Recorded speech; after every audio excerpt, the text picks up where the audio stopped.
দর্শক, স্বাগত জানাচ্ছি 24 বয়েসের পক্ষ থেকে। আমি আব্দুর রহমান হীরা।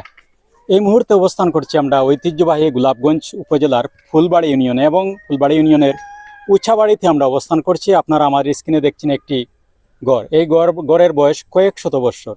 এই গড়টি কে নির্মাণ করেছেন, গড়ের বয়স কত, আমরা বিস্তারিত জানার চেষ্টা করব। আপনারা 24 বয়েসের সাথে থাকুন।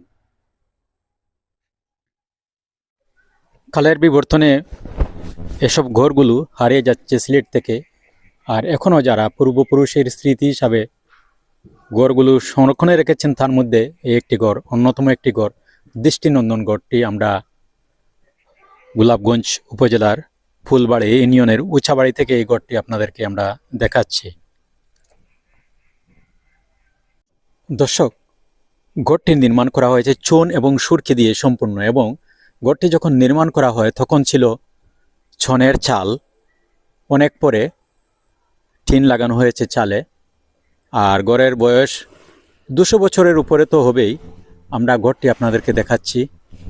দৃষ্টিনন্দন গড়টি গোলাপগঞ্জ উপজেলার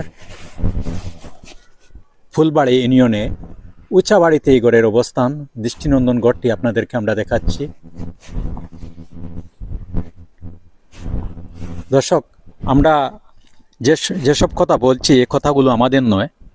এই বাড়িতে যারা আছেন, যারা এই ঘরে বসবাস করছেন বা এই বাড়িতে যারা আছেন, কথাগুলো হচ্ছে তাদের কাছ থেকে জেনে আমরা বলছি, এবং আমরা এই বাড়িতে যারা আছেন তাদের কথাও শুনবো। আমরা গড়টি নিয়ে বিস্তারিত জানার চেষ্টা করব। কত সালে গড়টি নির্মাণ হয়েছিল, কে নির্মাণ করেছিলেন, আমরা বিস্তারিত জানার চেষ্টা করব। এর আগে আপনাদেরকে আমরা পুরো ঘরটি দেখাচ্ছি। দৃষ্টিনন্দন একটি ঘর, এবং গড়টি তারা সংরক্ষণে রেখেছেন, খুব যত্ন নিচ্ছেন ঘরের। এই দেখুন, ঘরটি আপনাদেরকে দেখাচ্ছি। আমরা ঘরের বারান্দায় প্রবেশ করছি।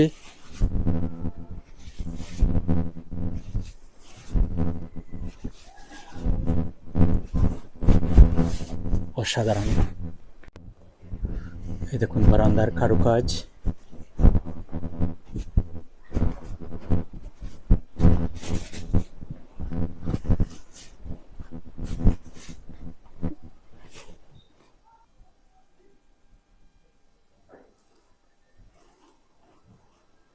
এটি হচ্ছে একটি টঙ্গিঘর, আর এই হচ্ছে প্রবেশদ্বার টঙ্গিঘরের।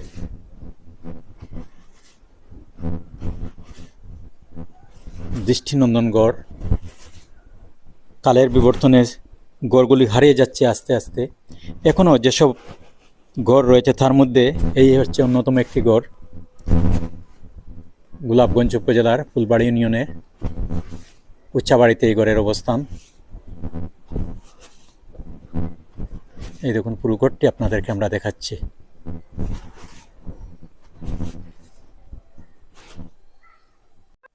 কালের নীরব সাক্ষী গড়টি এখনও দাঁড়িয়ে রয়েছে। সিলেট হচ্ছে ইতিহাস ঐতিহ্যের নগরী সিলেট।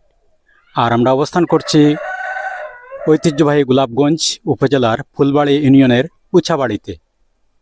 আর আপনাদেরকে এই দৃষ্টিনন্দন গড়টি দেখানোর চেষ্টা করছি। 24 বয়েসের পক্ষ থেকে আপনাকে স্বাগত জানাচ্ছি। আপনি যদি একটু বলেন এই গড়টি কে তৈরি করেছিলেন, কত সালে, এবং কি কি উপকরণ দিয়ে গড়টি তৈরি করা হয়েছিল? আসসালামু আলাইকুম, আমার নাম রায়হান। এটা আমার দাদার বাপে বানাইলে। এটা সুনসুরকির গড় ছিল, তখন সনর গড় ছিল। আর ভূমিকম্প সময় কোনো ক্ষয়ক্ষতি হয়েছে না না আমার জানা নাই। এরপরে টিনের চাল আমার বাবাই লাগাইছে। এই গড় নিয়ে কি আপনারা গর্ব করেন? জি জি জি জি, এই গড় নিয়েই আমরা ভাই বাতি যাইতে সবাই মিলিয়ে গর্ব করি এবং দরিয়া রাখার চেষ্টা করি। অসংখ্য অসংখ্য ধন্যবাদ আপনাকে। 24 বয়েসে আপনাকে স্বাগত জানাচ্ছি। আপনি যদি বলেন, আপনি তো বর্তমান প্রজন্ম, এই প্রজন্ম হিসাবে আপনি গড় সম্বন্ধে কি জানেন? বর্তমান প্রজন্ম হিসেবে আমি যতটুকু জানি, যেটা আমার দাদার দাদা আর কি, আমাদের কয়েক প্রজন্ম পূর্বে এটা তৈরি করা হয়েছিল। প্রথম দিকে তো টিন ছিল না, ওই যে সন টাইপের ছিল, তারপর ওই যে চুনচুরকি বলে ওই রকম। তারপরে তো পরবর্তী প্রজন্মের সাথে সাথে এটার তো যত্নাপ্তির সাথে এরকম আছে, আলহামদুলিল্লাহ। তো আপনারা কি এই গড়টি নিয়ে গর্ব করেন? আসলে ওই রকম গর্ব বলা যায় না, এটা আল্লাহর একটা নিয়ামত যা আমরা পাইছি ফ্যামিলিগত ভাবে। তো এটা তো শুক্রিয়া আদায় করার মতোই বিষয়, তো ওইটা নিয়ে আলহামদুলিল্লাহ যেটা আছে ওইটা শুক্রিয়া করি।